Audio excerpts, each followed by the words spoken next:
Look, we put a perimeter of armed protection around our banks. We do it around our airports. We do it around our sporting events, and we do it around concerts.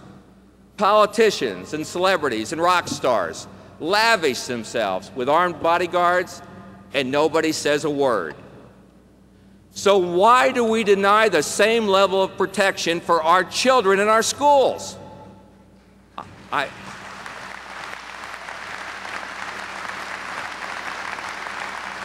I know I'm going to get vilified for even bringing it up, but you know what? I don't care.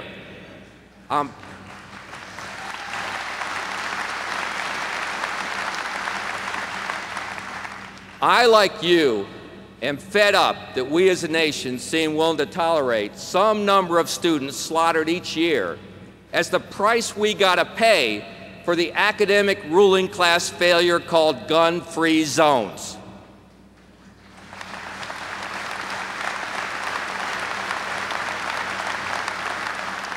A gun-free zone for students is nothing but a risk-free zone for crazed killers. The fact is, we can never predict where evil will strike, but we can always stop it with a self-defense firearm in the hands of a lawful, competent person. We've seen it time and time again. The only thing that stops a bad guy with a gun is a good guy with a gun.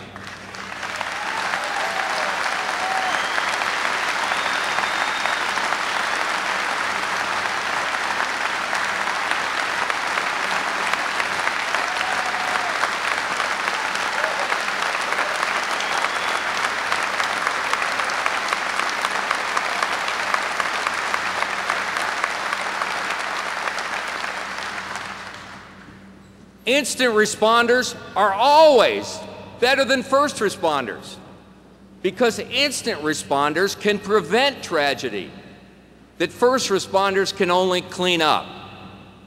Look, we built this nation with the spunk and the guts of our own citizens in our own local communities. It's time to do it again and give Americans' children every measure of the security that we can. First, colleges and universities should honor right to carry concealed carry permits.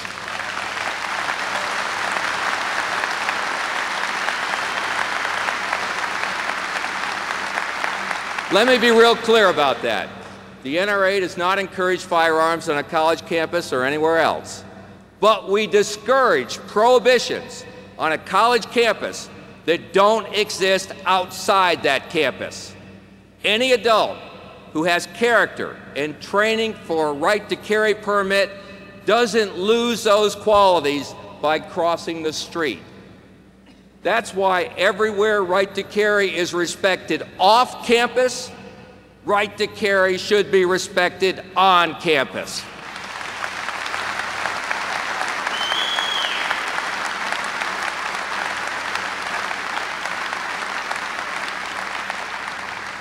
For elementary through high school, national policy should empower every local school to design its own security strategy.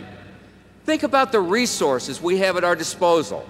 We've got veterans, police, former police, off-duty police, reserve officers, former FBI, Secret Service, and other people in the community who are certified proficient with firearms, including parents, teachers, and volunteers with right-to-carry permits. This country was built on volunteerism. Since our nation was born, our communities have come together to provide for the common good, from barn raisings to bucket brigades. It's time to do it again.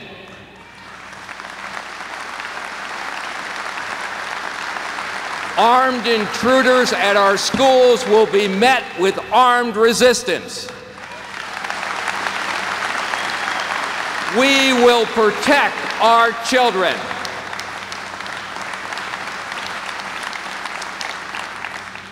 Yes, we can count on massive resistance from the elite, the media ruling class. But the same is true of right to carry, castle doctrine, worker protection, Armed Pilots, Eddie Eagle, and every other NRA initiative. And yet, in the face of the media ruling class, the most powerful communications machinery humankind has ever known, their lies are being increasingly caught and exposed, turned off, and trashed by Americans like the people in this room every single day. No matter how many billions of dollars worth of subtle spoon-feeding by the elite conceit, more and more Americans spit it back daily in their faces. Every public opinion poll in this country comes down on our side. More Americans agree with us than with them by overwhelming numbers. Name any researcher, Gallup, Roper, Zogby, Reuters. Year after year, more Americans say the NRA speaks for them than does the Democratic Party.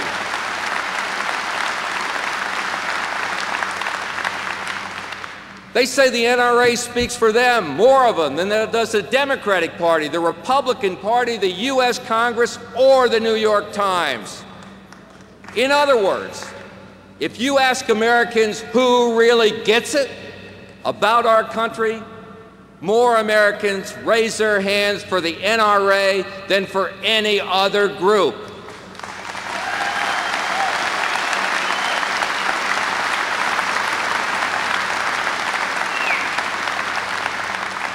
Ladies and gentlemen, though we face a perfect storm, I am more and more convinced in my 30 years on the job that the only true, genuine, undefeatable ruling class is represented in this room today, the members of this proud and mighty National Rifle Association of America, and I am proud to be one of you. Thank you very much.